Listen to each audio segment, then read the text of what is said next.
الثلاثة الأولى يلي طل فيها ليقرر بعدها نزار أبو حجر ينسحب من العمل بدون رجعة، ونزار بيكشف للمرة الأولى عن أسباب غيابه. ما رضوا يطوروا الشخصية اللي أنا بدي صورها. صورت أنا أول تاني ثالث، طلبت وجابوني على الرابع، طلبت منه تطويرها، طورها شكلا ما طورها مضمونا.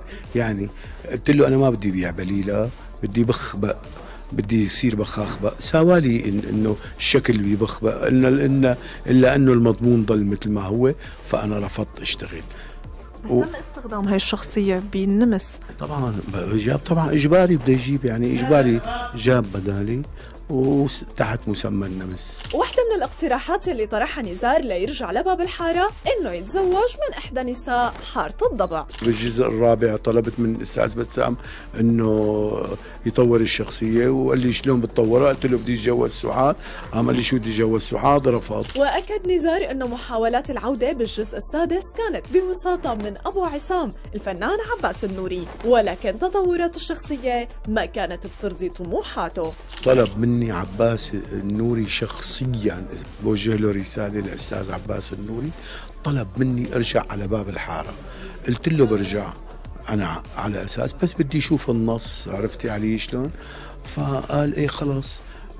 وقلت له غير الشكل، ما بدي ارجع بخاخ مثله، لا برجع بدي بيع فشه فشاشي، يعني بيع لحمه بالطري.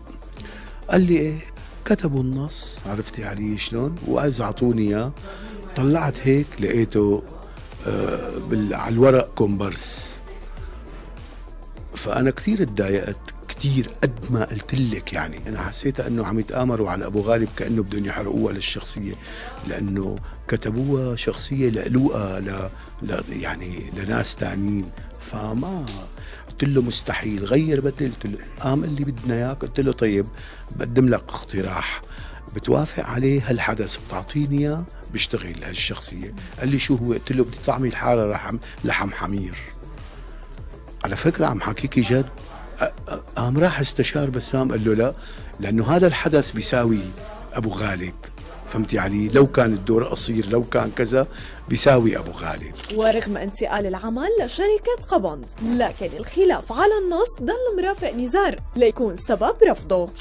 طلع العمل من الاستاذ بسام، اخذته شركة استاذ محمد قبناط، بده يعني استاذ محمد قبناط انه اشتغله. قلت له بشتغل بس النص بدي اقرا النص، شوف دوري. شفت دوري ما عجبني، قام قال لي خذ الدور وطوره، خذ النص اقراه وطور دورك. هذا صاحب الشركه. قام بيجي المخرج بيقول لي انا شو بدك اشتغل بالنص، عدل بس لا تقرب لي على الشخصيات الرئيسيه. قلت له نعيما حبيبي، لا ذكي كثير والله، يعني تحطنا كومبارس على الهامش، نحن شخصيات باب الحاره الرئيسيين، عم تحط الشخصيات الغير رئيسيين وتساوي. لذلك كان من نتيجتها انه معلش تراجع مشاهدين باب الحاره، وتستلموا الاستاذ الكبير الله يخلي لنا اياه زهير رجب، بكل صراحة يعني. وهذا مو كلامي، كلام الجمهور. يعني أنت بتربط اليوم تراجع باب الحارة بالأجزاء السابقة بالمخرج؟ طبعا المخرج هو رب العمل، هو أساس كل العمل، هو اللي بيختار الفكرة وبيوافق عليها، هو اللي بيختار التوليفة تبع الممثلين كلياتها إذا كانوا مناسبين ولا مو مناسبين، لكن تحت إدارة المخرج. عرفتي علي شلون؟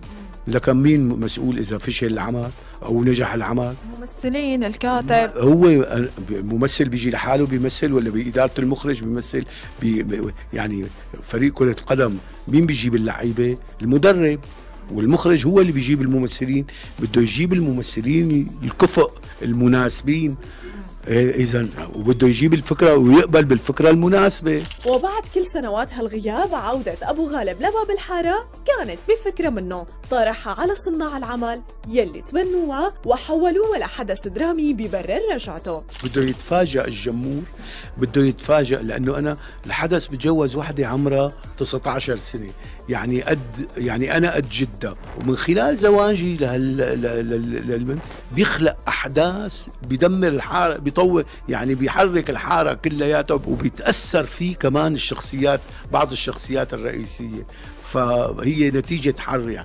يعني هو في جانب إنساني بالشخصية وفي جانب كمان فتني بالشخصية. ورغم هالغياب مهنة أبو غالب ما زالت بيع بليلة، ولكن الأغاني يلي كان يغنيها للبليلة رح تتطور مع تطور شخصيته. بليلة بلبلوكي وعلى باب الحارة بعد غياب جابوكي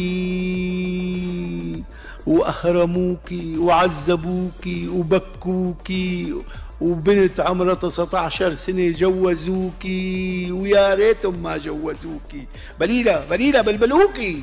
ومثل ما الجمهور ما بينسى أغاني أبو غالب لبيع البليلة، ما بينسى مشهد قفله الدكان على أبو عصام. فهل تاب أبو غالب عن أفعاله النواصية؟ الجزء هذا الشغلة اللي بدي أعملها بأبو النار أقوى من قفل الدكان مع أبو عصام مليون مرة.